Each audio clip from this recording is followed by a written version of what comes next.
ఓం నమః శివాయ. ఓం నమో నారాయణాయ. కర్మ నివారణ నరదృష్టి నివారణ కాళభైరవాయై నమో నమః. ఓం కాళకాలాయ విద్మహే కాళాతీతాయ ధీమహి తన్నో నరదృష్టి నివారణ కాళభైరవ ప్రచోదయాతు. హరి ఓం. మా ఛానల్కి స్వాగతం.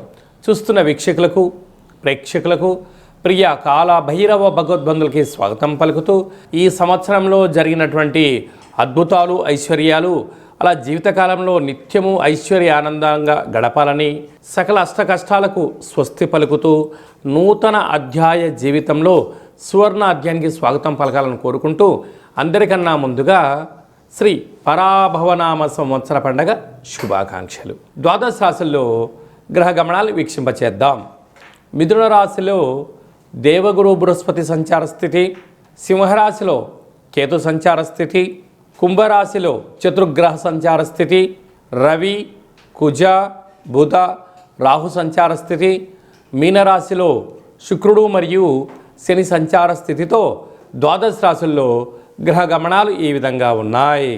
ధనుసు రాశి వారికి ఒకవైపు అర్ధాష్టమ శని, మరొక వైపు ఏడాది తర్వాత తృతీయ స్థానంలో చతుర్గ్రహ సంచార స్థితి, గ్రహణకాల సమయంలో దోషము లేకపోయినను మధ్యమ సంచార స్థితిలో ఉన్నప్పుడు దోషాన్ని తొలగించుకొని ఐశ్వర్యాన్ని పొందుతూ ఆనందకరమైన జీవితాన్ని ఎలా పొందాలో ఈ వీడియోలో సవివరంగా సంపూర్ణంగా తెలుసుకుందాం. ధనుసు రాశిలో ఏ నక్షత్రాలు వస్తారగా, మూలా నక్షత్రంలో 4 పాదాలు, పూర్వాషాఢ నక్షత్రంలో 4 పాదాలు, ఉత్తరాషాఢ నక్షత్రంలో 1 పాదం కలిపితే ధనుస్సు రాశి. రాశాధిపతి దేవగురు బృహస్పతి.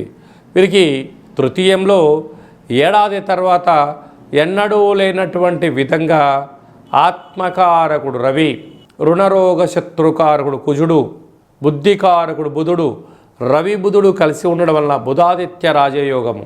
అక్కడే విశేషంగా రాహు కూడా సంచారం చేయడము, చతుర్గ్రహ సంచార స్థితి 3వ స్థానంలో ఉండడం వలన ధాతృ మాత పితృలతో, సోదరీమణులతో, అన్నాదమ్ముళ్లతో, అక్కా చెల్లెలతో, పై ఉద్యోగస్తులతో, సహ ఉద్యోగస్తులతో వీలైనంత వరకు వాగ్వివాదం పనికిరాదు అని చెప్పి జ్యోతిర్విజ్ఞానం తెలియచేస్తుంది. అలాగనే అర్ధాష్టమ శుక్రుడు సువర్ణ ఆభరణాలు, నూతన వస్త్రాలు, షేర్లు, క్రయ విక్రయాలు యోగదాయకాలు. అక్కడ శని భగవానుడు జలరాశిలో ఉన్నప్పుడు స్వదేశంలో ఉన్న విదేశాలలో ఉన్న ఆహార ఉత్పత్తులు, ఎక్స్పోర్ట్స్ ఇంపోర్ట్స్ స్వల్పమైనటువంటి ఆరోగ్యంగా కాపాడుకోగలిగితే మీకన్నా అదృష్టవంతుడు ఎవరు లేరు అని చెప్పి గమనించగలగాలి.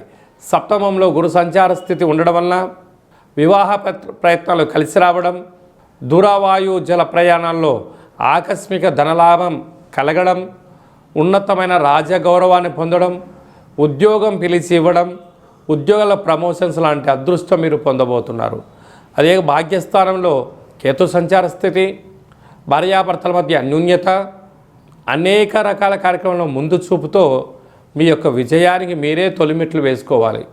గ్రహణకాల సమయంలో దోషం లేకపోయినను గ్రహణ పట్టు స్నానము, గ్రహణ తదనంతరం విడుపు స్నానమును ఆచరింపచేసి శక్తి కలిగితే రుద్రాభిషేకం చేసుకొని ఆ యొక్క మహాదేవుడి యొక్క స్మరణ వలన దోషాలు తొలగించుకొని ఐశ్వర్యం కలుగుతుందని చెప్పి కూడా గమనించాలి.